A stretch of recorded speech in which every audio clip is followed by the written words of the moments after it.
Hello guys, good morning. എല്ലാവർക്കും സുഖമല്ലേ? അപ്പോൾ ഞാൻ നിങ്ങളെ ഒരു കാഴ്ച കാണിക്കാം. ഇത് കണ്ടോ, ഇത് എല്ലാ വീടിൻ്റെ മുന്നിൽ 2-3 ഒറ്റ വണ്ടികൾ ഇങ്ങനെ മെറ്റിയിട്ടിരിക്കുകയാണ്.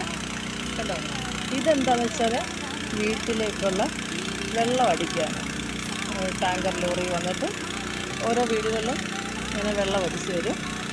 കാശ് കൊടുത്തിട്ടാണ് കേട്ടോ. അപ്പോൾ അത് ഒരു വീട് പണിതുകൊണ്ടിരിക്കുന്നതാണ് കാണുന്ന ദൃശ്യങ്ങൾ. പിന്നെ ഞാൻ പറയാൻ വന്ന അതൊന്നുമല്ല, നിങ്ങൾ ഇവിടുത്തെ റോഡുകൾ കണ്ടോ, എത്ര മനോഹരമാണല്ലേ. ഒരു ചെറിയൊരു പേപ്പർ കഷ്ണങ്ങൾ പോലും ആ റോഡിൽ നിന്ന് പെറുക്കിയെടുക്കാൻ നമുക്കില്ല. അത്രയ്ക്ക് നല്ല മനോഹരമായ റോഡുകൾ നമ്മുടെ വൃത്തിയാണ്. കണ്ടോ, ഇപ്പം നിങ്ങൾ കാണും, ഞാൻ നല്ലതായിട്ട് നിങ്ങൾ ക്ലിയറായിട്ട് കാണും. കണ്ടോ, ആ റോഡൊക്കെ കണ്ടോ, അത്ര വൃത്തിയാണ്. അതേസമയം നമ്മുടെ നാട്ടിലെ റോഡുകളോ എത്ര ചപ്പുചവറുകളാണ്. ഇത് കണ്ടോ, ഇതൊരു വേസ്റ്റ് ബിന്നാണ് ഈ കാണുന്നത്. അത് ഓരോ വീട്ടുകാർ അവരുടെ വേസ്റ്റ് കൊണ്ട് അതിനകത്ത് മാത്രമേ നിക്ഷേപിക്കത്തുള്ളൂ, അല്ലാതെ വെളിയിലോട്ടൊന്നും ഇടത്തില്ല.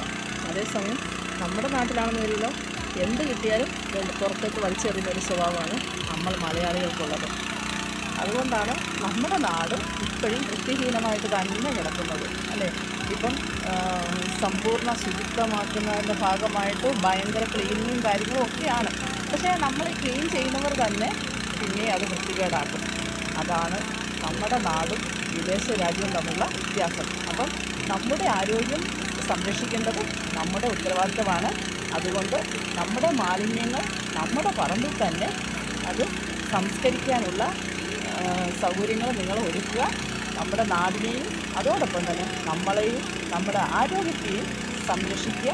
അത് നമ്മൾ ഓരോരുത്തരുടെയും കടമയാണ്. Okay, by.